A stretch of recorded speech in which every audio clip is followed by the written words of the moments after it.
Hi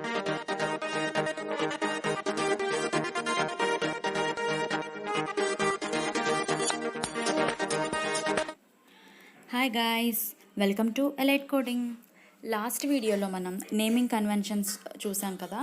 ఈరోజు ఈ వీడియోలో డేటా టైప్స్ ఏంటి, ఆ టైప్స్ ఏంటి అన్నవి చూద్దాం. డేటా టైప్ కన్నా ముందు మనం వేరియబుల్ కోసం తెలుసుకోవాలి. అసలు వేరియబుల్ ఏంటి? ఏ నేమ్డ్ మెమొరీ లొకేషన్. ఈ వేరియబుల్లో మనం కొంత డేటాని స్టోర్ చేయాలి అనుకుంటున్నాం. అయితే అలా స్టోర్ చేయాలి అనుకునేటప్పుడు అది ఏ టైప్ ఆఫ్ డేటా అన్నది మనం చెప్పాలి. అలా చెప్పడానికే మనకి డేటా టైప్స్ అన్నవి వస్తున్నాయి. అర్థమైందా? మనం ఒక వేరియబుల్ని వాడుకుంటున్నాం. వేరియబుల్ అంటే ఒక డేటాను స్టోర్ చేసుకుంటున్నాం కదా. అది వాడాలి అంటే అది ఏ టైప్ ఆఫ్ డేటాయో ఖచ్చితంగా చెప్పాలి. దాన్ని మనం డిక్లేర్ అయితే చేయాలి. ఓకేనా? రైట్. జావాలో 2 టైప్స్ ఆఫ్ డేటా టైప్స్ ఉంటాయి. క్లియర్గా వినండి, చాలా సింపుల్ కాన్సెప్ట్, నోట్ డౌన్ చేసుకోండి. ఓకేనా? Data types 2 types: primitive data types, okay, non primitive data types. ఈ ప్రిమిటివ్ డేటా టైప్స్లో మళ్ళా మనకి 4 టైప్స్ ఉంటాయి: బులియన్, క్యారెక్టర్, ఇంటీజర్, ఫ్లోటింగ్. ఇలా 4 టైప్స్ ఉన్నాయి. మీకు నేమ్స్ చూస్తేనే మీకు అర్థమైపోతుంది. బులియన్ డేటా టైప్లో ఏంటంటే ఓన్లీ 2 వాల్యూస్ని మాత్రమే మనం స్టోర్ చేస్తాం, ఎయిదర్ ట్రూ ఆర్ ఫాల్స్, అంతే boolean data type. Character data టైప్లో ఏంటంటే క్యారెక్టర్స్, ఇది క్యారెక్టర్లో మనం ఏమైనా స్టోర్ చేయాలనుకుంటే క్యాట్ డేటా టైప్ సింగిల్ కోట్స్ పెట్టుకుంటాం. ఓకేనా? లెటర్స్ని, స్పెషల్ సింబల్స్ని మనం ఇందులో స్టోర్ చేసుకుంటాం. Fine, right, simple. Okay, next integer. ఇంటీజర్లో మళ్ళీ మనకి 4 టైప్స్ ఉన్నాయి: బైట్, షార్ట్, ఇంట్, లాంగ్. ఇలా మనకి 4 టైప్స్ ఉన్నాయి. అయితే ఈ 4 టైప్స్కి మెమొరీ స్టోరేజ్లో మనకి డిఫరెన్స్ అయితే ఉంటుంది. ఓకేనా? అంటే బైట్లో అయితే ఒక లెంత్, ఒక నెంబర్ వరకు మాత్రమే సేవ్ చేయగలం. బైట్ అయితే ఇంకొంచెం పెద్దది, ఇంట్ అనేది ఇంకా పెద్దది, లాంగ్ ఇంకా పెద్దది, అలా. ఈ ఫ్లోటింగ్ పాయింట్ ఏంటి అంటే మనం చూడండి 6.1434 అలా ఉంటాయి కదా, అంటే డెసిమల్ నెంబర్స్ వాడతాం కదా, అలాంటి వాటిని మనం ఫ్లోటింగ్ పాయింట్ డేటా టైప్స్ అంటాము. అందులో 2 టైప్స్ ఉన్నాయి మనకి: ఫ్లోట్ ఒకటి, డబుల్ ఒకటి. వీటిలో డిఫరెన్సెస్ ఎలా మనం చెప్తాము అంటే ప్రెసిషన్స్.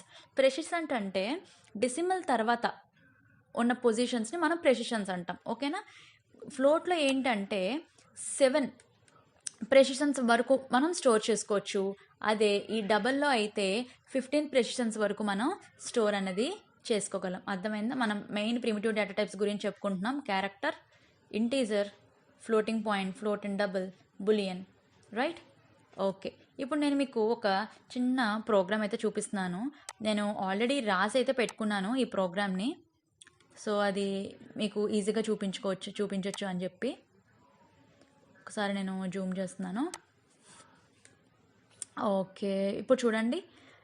ఇప్పుడు డేటా టైప్ని మనం ఎలా చేసుకోవాలంటే దానికి ఒక చిన్న డిక్లరేషన్కి సింటాక్స్ అయితే ఉంది. అదేంటంటే చూడండి, డేటా టైప్ ఎలా పెడుతున్నాము. ఫస్ట్ డేటా టైప్ నేమ్ ఇస్తున్నాం, తర్వాత వేరియబుల్ నేమ్, తర్వాత వాల్యూ. ఈ విధంగా మనం వేరియబుల్స్ని డిక్లేర్ చేసుకుంటాం. అర్థమైందా? వేరియబుల్ డిక్లేర్ చేయాలంటే ఈ విధంగా ఉన్న సింటాక్స్ని మనం ఫాలో అవుతున్నాం. ఓకేనా? ఫైన్. ఇప్పుడు చూడండి ఇక్కడ ఎలా ఇచ్చాను: బైట్ b = 10. అంతే కదా, మనం ఈ సింటాక్స్ని ఫాలో అయ్యాం కదా. డేటా టైప్ నేము, వేరియబుల్ నేము, వాల్యూ. ఓకే, ఇవన్నీ ఇంటీజర్ డేటా టైప్స్, రైట్? అవును. అయితే ఇప్పుడు డిఫరెన్స్ ఏంటి అంటే స్టోరేజ్లో మనకి డిఫరెన్స్ ఉంటుంది. ఈ బైట్ అనేది ఏంటంటే 1 బైట్ ఆఫ్ మెమొరీ సరిపోతుంది డేటా స్టోర్ చేయడం కోసం, అంటే 8 బిట్స్. ఈ షార్ట్ ఏమో 2 బైట్స్. ఓకే, తర్వాత ఇంట్ 4 బైట్స్, తర్వాత లాంగ్ 8 బైట్స్. ఈ విధంగా మనకి మెమొరీ డిఫరెన్స్ అనేది ఉంటుంది. ఓకేనా? ఇక్కడ ఇంకొక పాయింట్ ఏంటంటే ఈ లాంగ్ మనం వాల్యూస్ని ఇచ్చేటప్పుడు చూసారా, లాస్ట్లో క్యాపిటల్ ఎల్ కానీ స్మాల్ ఎల్ కానీ మనం ఇవ్వాలి.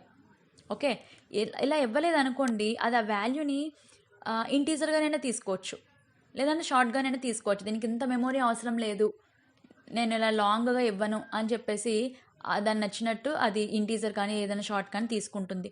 లేదు, నేను లాంగ్ అనే దాంట్లోనే స్టోర్ చేయాలి, లాంగ్ డేటా టైప్ వాడాలి అనుకుంటున్నానంటే మనం ఖచ్చితంగా ఈ ఎల్ అనేది స్పెసిఫై చేయాలి. ఓకేనా? ఇంటీజర్ డేటా టైప్స్ కోసం నేను సింపుల్గా చెప్తున్నాను. అసలు ఇంటీజర్ టైప్స్లో మనకి బైట్, షార్ట్, ఇంట్, లాంగ్ ఎలా ఉంటాయంటే మీరు ఇలా ఇమాజిన్ చేసుకోవచ్చు. మన దగ్గర రైస్ ఉంది అనుకుందాము. రైస్ని స్టోర్ చేయడానికి ఒక పెద్ద బాక్స్, ఇంకొంచెం చిన్న బాక్స్, ఇంకొంచెం చిన్న బాక్స్, ఇంకొంచెం చిన్న బాక్స్, అన్నిట్లోనే మనం రైస్నే స్టోర్ చేస్తున్నాం. కానీ వాటి కెపాసిటీ అన్నది డిఫరెన్స్ కదా. సేమ్ అలానే మనకి బైట్, షార్ట్, ఇంట్, లాంగ్ కూడా ఉంటాయి. ఓకేనా, క్లియర్ కదా ఇప్పుడు? Right, fine. ఇప్పుడు వీటికి ఏంటంటే కొన్ని డిఫాల్ట్ వాల్యూస్ ఉంటాయి. డిఫాల్ట్ వాల్యూస్ ఏంటంటే ఇంటీజర్ కదా, అన్నిటికీ 0 ఉంటాయి. ఓకే, 0 0 0 అలా. ఇప్పుడు ఈ ఫ్లోటింగ్ పాయింట్ డేటా టైప్స్ చూద్దాం. ఫ్లోటింగ్ పాయింట్ అంటే మీకు అందాక చెప్పాను కదా, ఏంటి ఫ్లోట్లో ఏంటంటే 7 ప్రెసిషన్స్, డబల్లో 15 ప్రెసిషన్స్ వరకు మనం స్టోర్ చేసుకోవచ్చు అని చెప్పి. మెమొరీలో కూడా మన డిఫరెన్స్ ఉంది. ఫ్లోట్ అయితే 4 బైట్స్, డబల్ అయితే 8 బైట్స్. ఓకేనా, క్లియర్? రైట్. ఇందాక మనం ఈ లాంగ్ కనుక్కున్నట్టే ఇక్కడ కూడా ఒక చిన్న రూల్ ఉంది. ఈ ఫ్లోట్ డబుల్లో ఏంటి అంటే మనం ఫ్లోట్ వాల్యూ స్టోర్ చేసేటప్పుడు చివరన స్మాల్ ఎఫ్ కానీ క్యాపిటల్ ఎఫ్ కానీ ఇవ్వాలి. ఓకే, లేదంటే జనరల్గా వాల్యూస్ ఎప్పుడు కూడా మనకి డబల్లోనే డిఫాల్ట్గా డబుల్ వాల్యూస్గానే స్టోర్ అవుతాయి. మనం ఈ ఎఫ్ ఇవ్వలేదనుకోండి, అదేమవుతుందంటే డబల్ వాల్యూని మీరు ఫ్లోట్ టైప్ వేరియబుల్లో పెడుతున్నట్టు. అప్పుడు అక్కడ మనకి ఎర్రర్ అనేది త్రో చేస్తుంది. డైరెక్ట్గా కంపైల్ టైమ్ ఎర్రర్ అనేది మనకి త్రో చేస్తుంది, అంటే కంపైలేషన్ జరగదు అని అర్థం. ఓకేనా, ఈ ఫ్లోట్కి లాంగ్కి మాత్రం మీరు స్పెసిఫై చేయాల్సి ఉంటుంది ఎండింగ్లో. Okay, right. తర్వాత ఇంకా డిఫాల్ట్ వాల్యూస్ గురించి చూస్తే ఇవి ఫ్లోట్ డబుల్ కదా, వీటికి డిఫాల్ట్ వాల్యూస్ 0.0 అలా ఉంటాయి. ఓకేనా, ఇప్పుడు ఇది boolean data type. Boolean data type అందరికీ చాలా క్లియర్గా తెలుసు. ఇందులో ఏముండదు, జస్ట్ ట్రూ ఆర్ ఫాల్స్ అనేది కదా, కాబట్టి దీనికి ఎక్కువ మెమొరీ కూడా మనకి అవసరం ఉండదు. జస్ట్ ఒక 1 బైట్ అనమాట, అంతే. Either true or false. దీనికి డిఫాల్ట్గా ఎప్పుడు ఏ వాల్యూ ఉంటుందంటే డిఫాల్ట్గా ఎప్పుడు కూడా ఫాల్సే ఉంటుంది. ఓకే, డిఫాల్ట్గా ఫాల్స్ ఉంటుంది. ఇప్పుడు చూడండి character data type. Character data టైప్లో ఏంటి మనం అనుకున్నాం కదా, లెటర్స్ అండ్ సింబల్స్ అని. అయితే ఈ క్యారెక్టర్స్కి ఎంత స్టోరేజ్ అంటే 2 బైట్స్ ఆఫ్ అనమాట మెమొరీ. స్టోరేజ్ అంతా 2 బైట్స్. ఓకే, అసలు ఇప్పుడు ఇక్కడ మనకి డౌట్ వస్తుంది. చాలా లాంగ్వేజెస్లో మనకి క్యారెక్టర్ డేటా టైప్కి 1 బైట్ సరిపోతుంది, అంటే 8 బిట్స్ సరిపోతుంది. ఎందుకంటే 256 కన్నా ఇంకా ఎక్కువ ఏం క్యారెక్టర్స్ ఉంటాయి అని చెప్పేసి అందరూ అలా పెట్టారు. కానీ ఇక్కడ జావా సాఫ్ట్ పీపుల్ ఏంటంటే ఒక కొత్త స్టాండర్డ్ని తెచ్చారు. కొత్త స్టాండర్డ్ ఏంటి అంటే యూనికోడ్ సిస్టమ్. మనకి ఈ వరల్డ్లో ఎన్ని హ్యూమన్ లాంగ్వేజెస్ ఉన్నాయో అన్ని లాంగ్వేజెస్కి సంబంధించిన లెటర్స్ అన్నిటికీ ఒక్కొక్క క్యారెక్టర్ యూనిక్గా డిజైన్ చేశారనమాట. అర్థమైందా? అంటే జావా ప్రోగ్రామ్స్ని ఏ లాంగ్వేజ్లోనైనా రాసుకోవచ్చు. ఎంత స్పెషల్ సింబల్స్కైనా కూడా ఒక స్పెసిఫిక్ యూనిక్ నెంబర్ అయితే మనకు ఉంటుంది. అంత క్యారెక్టర్స్ని హ్యాండిల్ చేస్తుంది కాబట్టి దీనికి 2 బైట్స్ ఆఫ్ మెమొరీ అన్నది అవసరమైతే అయింది. అర్థమైందా? ఇది యూనికోడ్ సిస్టమ్ని ఫాలో అవుతుంది, అందుకే 2 బైట్స్ ఆఫ్ మెమొరీ. అన్ని హ్యూమన్ లాంగ్వేజెస్కి సంబంధించిన లెటర్స్ అన్నీ ఇక్కడ ఒక్కొక్క యూనిక్ కోడ్తో అసైన్ చేసి ఉంటాయన్నమాట. ఓకేనా, ఇప్పుడు మీ రిమైనింగ్ మనకి యాస్కీ కోడ్ అవన్నీ ఉన్నాయి చూసారా, అవన్నీ ఏంటంటే ఒక్కొక్కసారి ఏమవుతుందంటే 1 లేదా 2 స్పెషల్ సింబల్స్కి లేదా 2 క్యారెక్టర్స్కి ఒకే రకమైన నెంబర్ అన్నది ఉంటుందన్నమాట. అలాంటి ప్రాబ్లమ్స్ అన్నింటినీ ఓవర్కమ్ చేయడానికి జావా సాఫ్ట్ పీపుల్ యూనికోడ్ సిస్టమ్ని తీసుకుని వచ్చారు, అంతే. ఇది మనం చెప్పాలి అనుకుంటున్న ఈ పాయింట్స్. ఇప్పుడు ఏంటి, మనం ఈ అన్నింటినీ కూడా ప్రింట్ చేయడానికి నేను ప్రోగ్రామ్ అయితే రాశాను, అంతే. ఇది సింపుల్. మీకు ఎగ్జిక్యూట్ చేసి చూపించమంటే చూపిస్తాను, ఏం లేదు. జస్ట్ వాల్యూస్ తీసుకుని స్టోర్ చేసుకున్నాం కదా, ఆ వాల్యూస్ అన్నింటినీ నేను జస్ట్ ప్రింట్ అయితే చేస్తున్నాను అనమాట, అంతే. అర్థమైందా? సింపుల్. మీకు గుర్తుంచుకోవాల్సింది మీరు ఏం గుర్తుంచుకోవాలి, డేటా టైప్స్లో 2 టైప్స్ ఉంటాయి, primitive data types, non primitive. ప్రిమిటివ్లో మెల్ల మనకు 4 టైప్స్ ఉంటాయి. అవేంటి, integer data types, floating point data types, boolean data types, character data types. అయితే వీటిలో మనకి ఈ మెమొరీ స్టోరేజ్లోనే డిఫరెన్స్ వస్తుంది. అర్థమైందా? బైట్ అయితే 1 బైట్ అని, షార్ట్ అయితే 2 బైట్స్ అని, ఇంట్ అయితే 4 బైట్స్, లాంగ్ అయితే 8 బైట్స్. ఓకేనా, ఫ్లోటింగ్ డబుల్ ఏంటంటే ప్రెసిషన్స్. అప్ టు 7 ప్రెసిషన్స్ అయితే ఫ్లోట్, అప్ టు 15 ప్రెసిషన్స్ అయితే డబుల్. బులియన్ అయితే we can store either true or false. Default value is always false. అర్థమైందా? క్యారెక్టర్లో మీకు గుర్తుంచుకోవాల్సింది ఏంటి, ఇట్ ఫాలోస్ యూనికోడ్ సిస్టమ్. అర్థమైందా? అంతే, సింపుల్. ఒకసారి నేను మీకు ఇదేంటి ఎగ్జిక్యూట్ చేసి చూపించేస్తాను మీ సాటిస్ఫాక్షన్ కోసం, నా సాటిస్ఫాక్షన్ కోసం. నేను ఇక్కడ ఇది ఆల్రెడీ సేవ్ చేసేసాను. సో డిఫాల్ట్ వాల్యూస్ కూడా మీరు గుర్తుంచుకోవాలి. క్యారెక్టర్ అయితే డిఫాల్ట్ వాల్యూ ఏంటి అంటే మనకి 0. ఓకేనా. ఇది డి దాంట్లో నేను సేవ్ చేసుకున్నాను.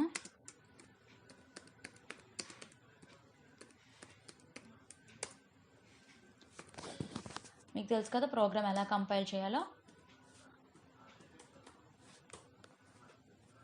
ఓకే, కంపైల్ అయిపోయింది అంటే ఎటువంటి ఎర్రర్స్ మన ప్రోగ్రాంలో లేవు. ఓకే, రన్ చేసేసాను. చూసారా, ప్రతిదీ కూడా మనకి ప్రింట్ అయింది. Byte, short, integer, long, float, double, ఇలా మనం ఏవైతే సేవ్ చేసుకున్నామో, స్టోర్ చేసుకున్నామో ఆ డేటా అంతా మనం చూసుకోవచ్చు.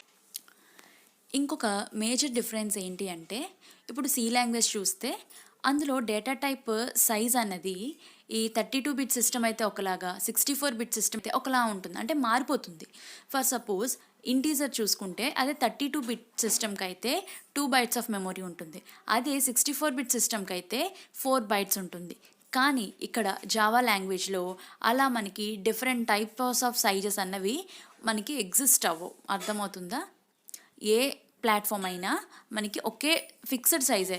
ఇప్పుడు ఇంటీజర్ ఉందంటే ఇంటీజర్ సైజు అన్నిట్లోని మనకి ఆ 4 బైట్సే, మారుతూ ఉండదన్నమాట. ఓకే, ఇది ఫ్రెండ్స్ మనకి డేటా టైప్స్ కోసం. ఓకేనా. మనం ఈ ప్రిమిటివ్ డేటా టైప్స్ కోసం చూసుకున్నాం కదా, అదేవిధంగా నాన్ ప్రిమిటివ్ డేటా టైప్స్ అని కూడా ఉంటాయి. వాటిలో ఏంటంటే స్ట్రింగ్, అరే, క్లాస్, ఇంటర్ఫేస్, ఇలా మనకి ఇంకా చాలా నాన్ ప్రిమిటివ్ డేటా టైప్స్ ఉన్నాయి. ఇవి ఏంటి అంటే, అరే అంటే మీకు తెలుసు కదా, గ్రూప్ ఆఫ్ ఎలిమెంట్స్ కోసం. క్లాస్ అనేది వన్స్ మనం క్లాస్ని కానీ క్రియేట్ చేసుకుంటే ఎన్ని నెంబర్ ఆఫ్ ఆబ్జెక్ట్స్ అయినా క్రియేట్ చేసుకోవచ్చు. ఇంటర్ఫేస్ కూడా తర్వాత మనం చెప్పుకుంటాం. స్ట్రింగ్ ఏంటి, set of characters. Okay, string set of characters. ఇంకా చాలా ఉన్నాయి, మనం ఫ్యూచర్లో అవి యూజ్ చేసేటప్పుడు ఇది నాన్ ప్రిమిటివ్ డేటా టైప్ అని చెప్పి నేనైతే మీకు చెప్తాను. ఇది friends naming conventions and data types. ఈరోజు నేను చెప్పిన దీంట్లో మీకు ఎవరికి ఏ డౌట్స్ ఉన్నా నాకైతే కింద కామెంట్ సెక్షన్లో చెప్పండి, నేను వాళ్ళందరికీ రిప్లై అయితే ఇస్తాను. ఈ వీడియో మీకు నచ్చినట్టయితే లైక్ చేయండి, షేర్ చేయండి, సబ్స్క్రైబ్ చేయండి. Thank you for watching.